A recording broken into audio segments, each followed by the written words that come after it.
Hello, boys and girls, ladies and gentlemen. Welcome to Two Guys and a Mic podcast.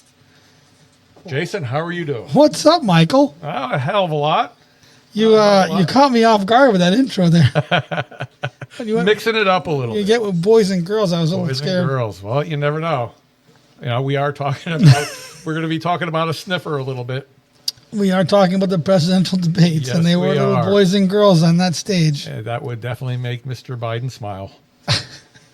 So, Sniffing hair? sniffing hair. Could you imagine him sniffing Donald Trump's hair?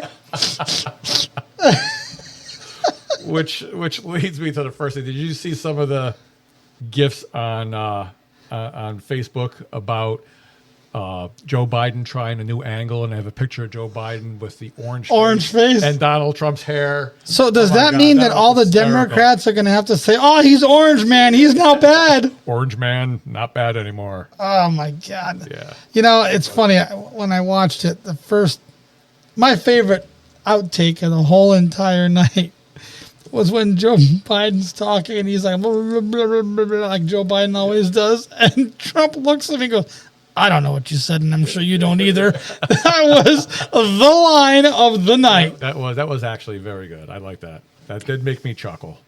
And Oh, it's yeah? not what you're expecting from a presidential debate, because Well, the thing is, people that don't know him, Trump is actually a very funny man.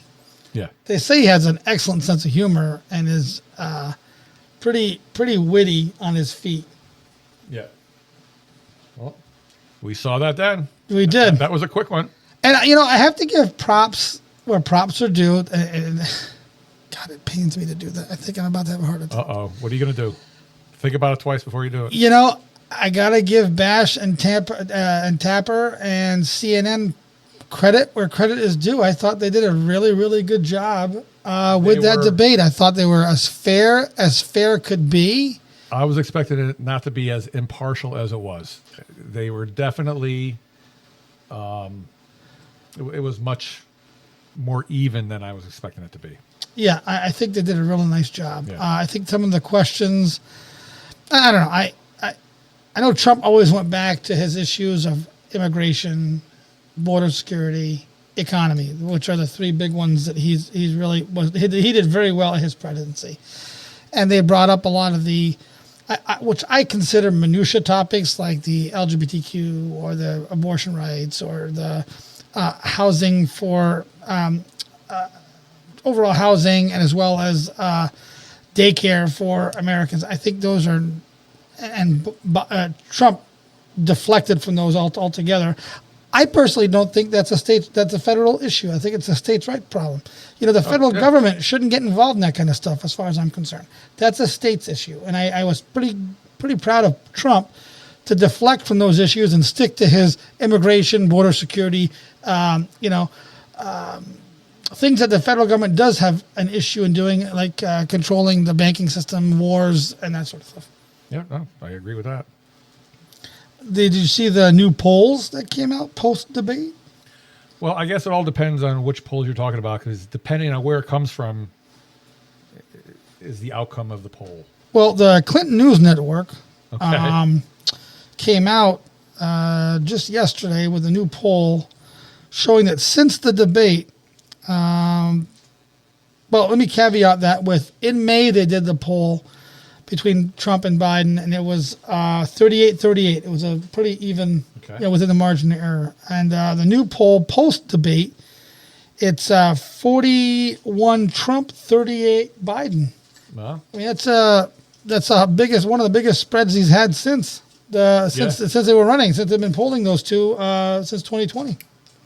well, to me, I was expecting it to be a bigger difference between the two. Watch that beer. I know. You don't want to spill any Yingling. Very patriotic beer at that. Stars and Stripes. Cheers to the Stars and Stripes. Hey, this is a great beer on our on this Independence Day weekend. You know that King Charles is saying, "Fuck you, you treacherous patriots." He's got to work tomorrow, doesn't he? Right? He does have to work. No rule Britannia here. That's right. But be that as it may. So back to the polls. Yes. So your point is that Biden is diving a little bit. a lot. Actually, it's pretty evident with the fact that all the political pundits on the DNC side, much to the happiness of all the Republicans and the conservatives, they are now pushing for Biden to get out. That's how bad his debate. My God, for anybody who wasn't paying attention to anything politics in the last year, and you suddenly saw Biden on that stage. Oh, for the first time? For the first time after the mainstream media has isolated his gaffes, isolated his taking dumps in his pants, isolated everything he's been doing. All of a sudden you see him for the first time. You're like, holy shit. Yeah. Yeah, it's got to be shocking to them to actually see that happening. I mean, he kept losing his train of thought. Yeah. He had blank stares. He kept looking for the moderators for help. I mean, it was sad, actually. To me, I blame the Bidens as a family because I consider that elder abuse. Yeah. Yeah. He should not be running for re-election. He should just be retiring and fading off into the abyss. He can go eat his ice cream on the beach, sitting in his car. That's right. Actually, maybe he can do a Thelma and Louise off the side of a cliff. Tell me how you really think. I don't know Joe Biden. Yeah. I don't know any of the Biden families. I just strictly, I feel as policy, I really don't like.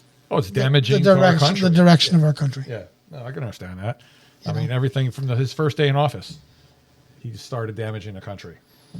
So what is, looking back on the 4 years of Joe Biden, what is the one thing that you feel was one of the most damaging things he did? Not to put you on the spot, but hell, I'll put you on the spot. Like I just was starting to mention, his first day in office, shutting down the pipeline. That kind of set course for his entire presidency. It's awfully funny how, Nord Stream 2 in Europe destroyed the German economy, yet the Keystone Pipeline wouldn't destroy our economy. But why does one set of pipelines destroy one economy and another set of pipelines wouldn't destroy our economy? I guess it all depends on how you look at it and the politicians involved. Yeah, I guess. For me, the biggest one, and I think has come really to light in the last year and a half, is immigration. The influx of illegals to the detriment of, I think, every level of our society. Oh. Why is it if I send my kids to public school today, my kids all need to show proof of vaccination. Whether you agree with vaccines or not, you still have to show proof of vaccination, yet all these illegals coming through that are thrusted into our public schools, they don't have to show vaccination. They don't even know who the hell these people are. They have no ID. They did a whole documentary at the border where they're told to drop all of their paperwork on the Mexico side so they come into the United States without paperwork. Yeah. They did a news story on that where they found all these piles and piles of wallets and IDs and passports from South America and Mexico and China and Afghanistan. What about that guy they said that they caught, one of the news guy, and he said he was an Arabic guy. You don't know who I am? Well, you'll find out who I am. Come to find out, he was a Taliban general. Yeah. So to me, that's where Biden was the most disastrous. This unfettered illegal immigration, and the Democrats as a party really embraced that. They were like, bring them in. I think it was Maxine Waters that said, well, we need all these illegals to come into our states because we need to keep our votes the way they are in Congress. They got to keep a base, yeah. Well, people are leaving these Democratic states left and right. Like California and New York. And so they have to repopulate somehow. And the other thing, too, the one that I don't understand is one of the biggest, there are like 4 or 5 different criterias to getting a green card in the United States. Okay. And one of them is that you're not going to be a public charge. And for anybody that doesn't know, a public charge means you're not going to be on any kind of social services. You can take care of yourself and take care of whoever is whoever you're bringing with you. is bringing with you or you're with.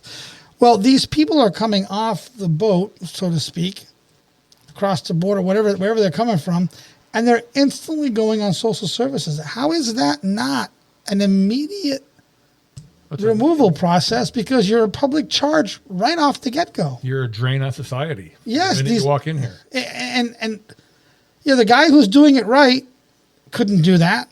Yeah. Our grandparents couldn't do that. They couldn't be public charge. Yet these people a lot of them don't even speak English. Yeah.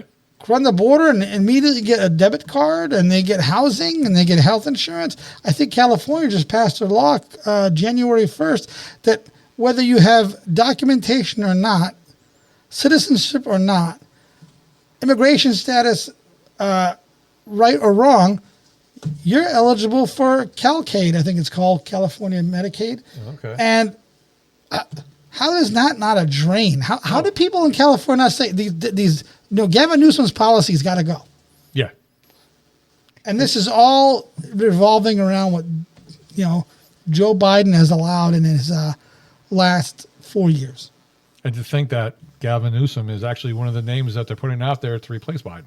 Could you imagine his policies nationwide? He's destroying California. What do they want him to come on in and put the final nail in the coffin for America? Now, the problem is, I think, is you talk to a Hollywood elite.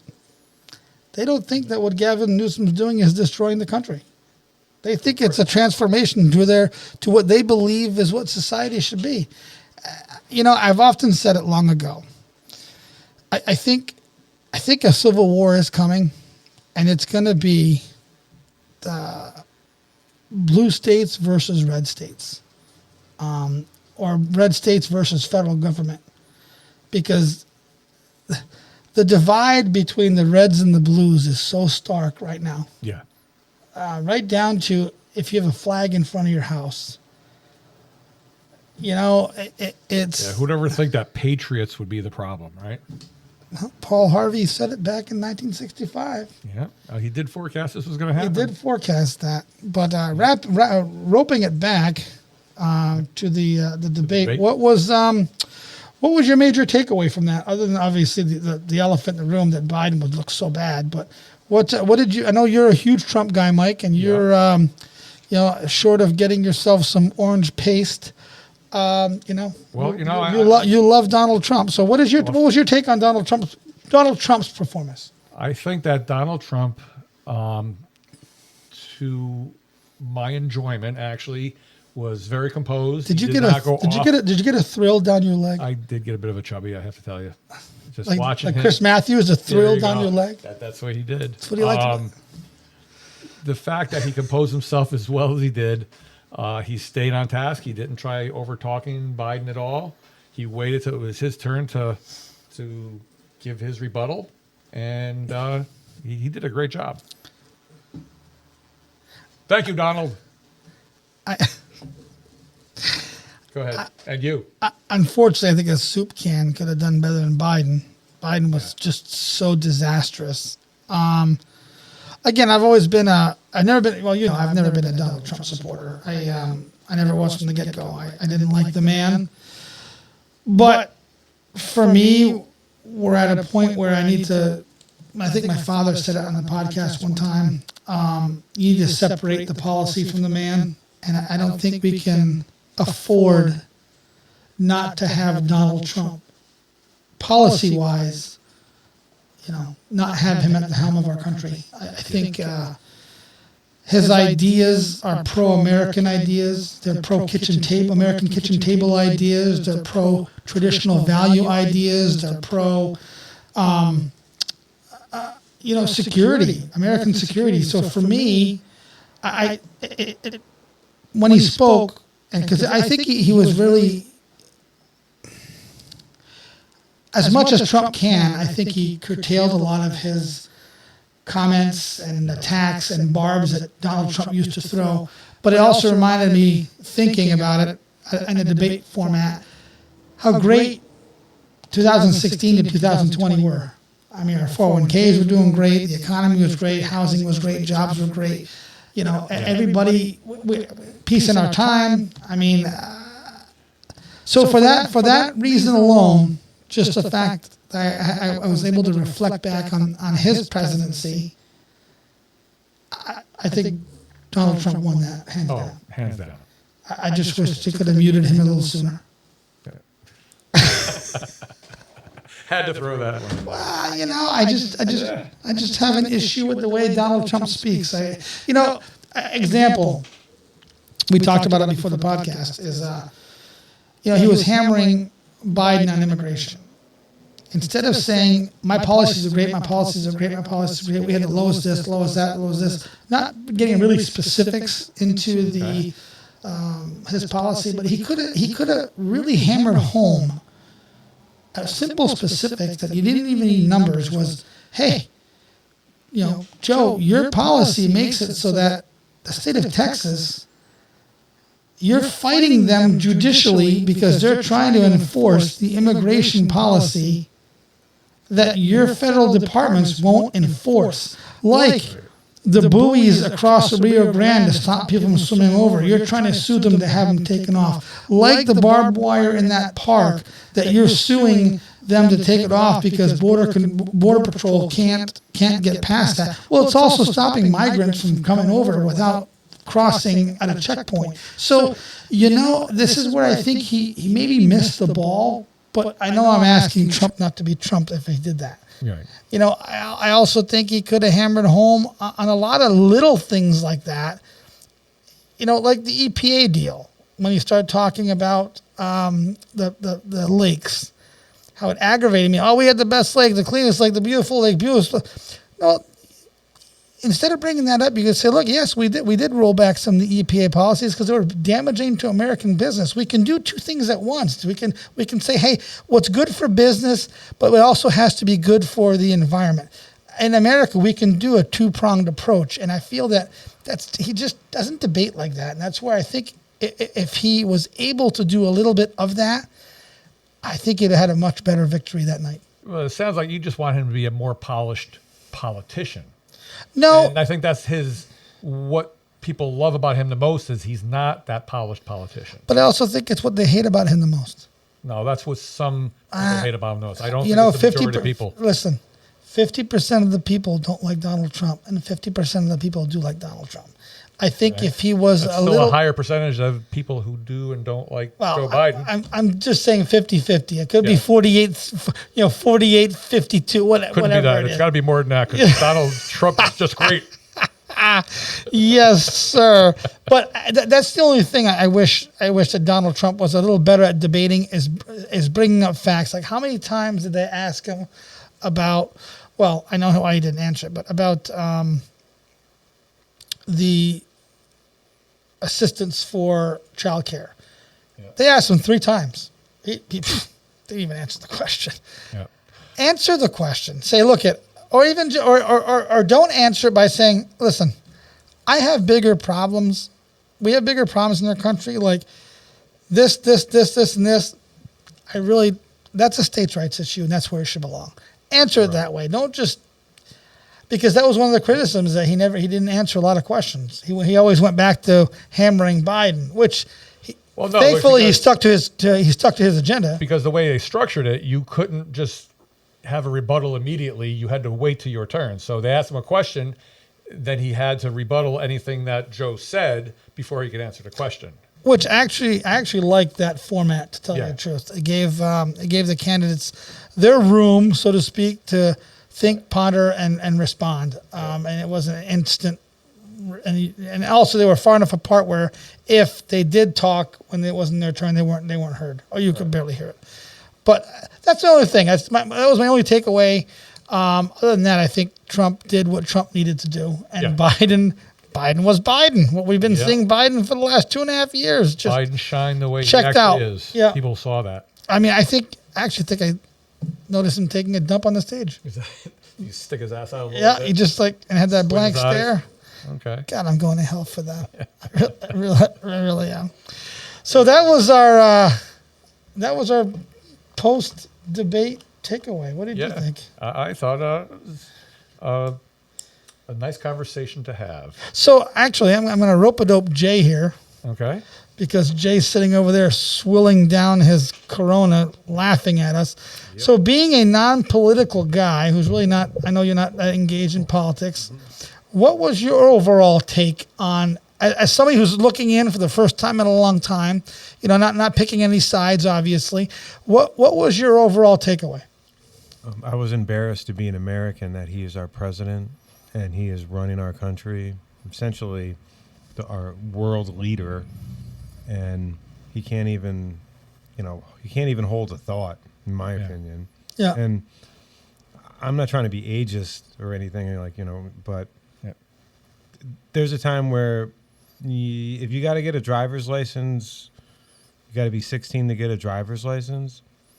Well, maybe you need to be, step down when you realize that, it's getting to that time where when you can't drive that car you're anymore. functional. Yeah, you can't drive the car anymore. Right? Seniors get basically what it is. retested.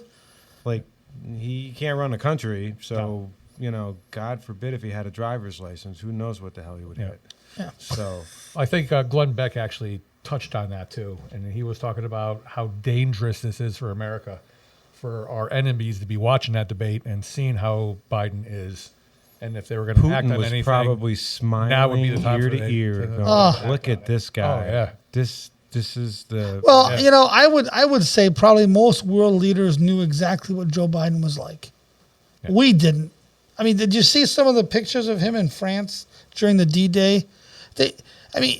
Paratroopers are coming on down, and he's looking out in the field at nothing. It's like the guy is not focused on anything.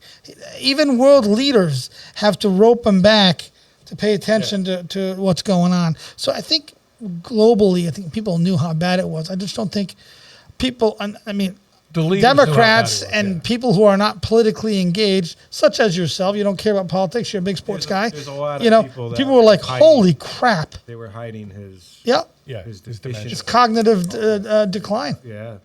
His cognitive. Yes, Yeah. definitely. So, well, that was our quick take, Yeah. and I liked it. You I liked it. I was really hoping we could have done a podcast during the debate. Yeah. And I think that is something for everybody that's out there listening to us, that is something that we aspire to do next. Yes. By hook or by crook, even if it's just playing in the background and we comment on what's being said and you guys watch along someplace, we're doing something. Yeah. I think it's important. Or we could do the post debate. Or the post-debate analysis, because I actually, during the debate, I had a lot of people texting me from our Facebook page, how come you guys aren't on, and what's your take on this, and what do you think about that? And I was like, I wish we had done something. As a matter of fact, I think I called you, Mike. I'm like, God damn it, we should be doing something right now.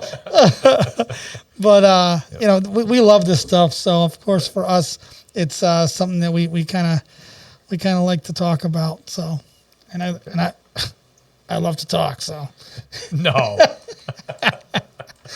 all right. With that said and done, until we Until we meet again.